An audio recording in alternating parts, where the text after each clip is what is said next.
So today we're going to talk and review about slope and parent functions. And just to note that a parent function is something you'll hear again in Algebra 2, and that is in math considered just the simplest function in a family. And when I say family of functions, I mean like linear, quadratic, absolute value, all of those lovely things we love. So today we're talking about linear. So when I talk about the parent function, it will be the simplest linear function we could possibly get. Okay, a quick review of some slopes. So you need to be able to identify whether the slope is positive, negative, 0, or undefined. And when it's not straight up and down or straight left and right, this one is neither of those, then I always put a little guy on the leftmost part of my graph and say, is he walking up or down? If he's walking down the hill, then the slope is negative. Conversely, if he was walking up the hill, so let's take a look at this one over here. We're going to skip number 2 for a second. If we put a little guy over here, he would be walking up a very steep hill, but it would still be a positive slope. Now, if you put a guy here, I'm not really sure which would be the left side, but somewhere, he'd essentially have to rock climb his way up, or else he would be unable to. So if a guy would be unable to just walk up the hill or the slope, then we say that's undefined.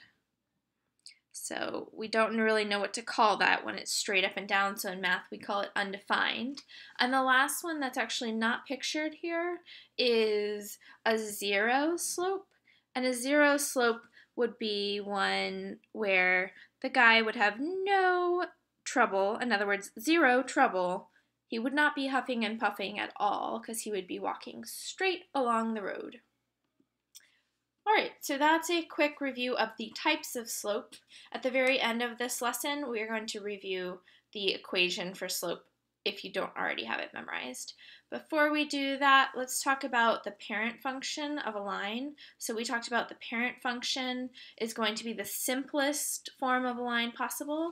So you've learned that one of the basic forms of a line is y equals mx plus b. Well, if we make it the simplest thing possible, we would have a slope of 1 and no y-intercept or a y-intercept at the origin. So it would be essentially 0. If that was the case, we just had a regular old line going through the origin. So there would be the axes, and it would be going through the origin there. Then the simplest parent function of a line would be y equals x. So no frills, a slope of 1, no y-intercept. I just plugged in 0 and 1 here. And then if we were to graph the parent function of the line, it would look kind of like the sketch I just did. It would have a y-intercept of 0 and a slope of up 1 over 1, up 1 over 1. So it's going to look something like this. You can also go down 1, left 1. So here we go. That's the parent function of the line, and every line is a variation of this parent function, we say. It's kind of like the children are a little bit different than their parents. Kind of like maybe look like your parents or act like them a little bit, but you have your own variations to your personality and your appearance. That's the same thing with lines. So if we change the value in front of x, that changes the slope of the line. In other words, it would be rotating it or something like that. So changing the value in front of x changes, if you remember the triangle in math mean change, changes the slope of the line. So let's do a quick example from this parent function. If we started with the parent function of y equals x, and then we changed, so when we put a little arrow and then a triangle above it, it means changed. Y equals, let's do negative 1/3 x. What that negative 1/3 part does is it makes it slope down and less steep.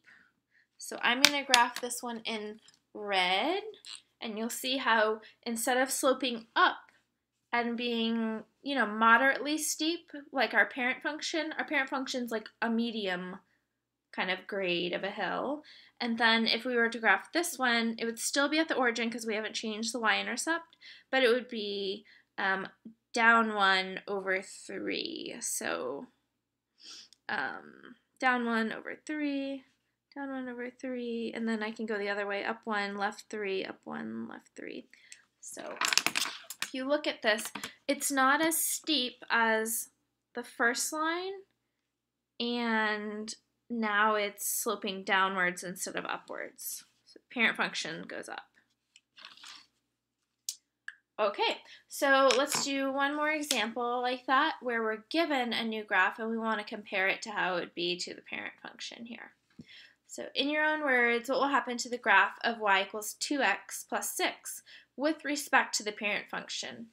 In other words, when we have this with respect to the parent function, that means how did it change from the parent function? And this is my symbol for function. Sorry, that's just a shorthand in math for function. So when I look at this compared to y equals x, what has happened is now if we were to look at something that has a slope of 2x, that would be up 1/2. I'll do this one dotted up here. Up 1/2, up 1/2. And then, so if you take a look at this dotted line compared to the parent function, that one is still sloping upwards, so that didn't change. But now the slope is steeper. So that's one thing to consider, whether or not the slope is steeper, or in this case over here, it was less steep. The grade, though, has not changed. It has not sloped down. It's still up, so we don't have to write anything about that.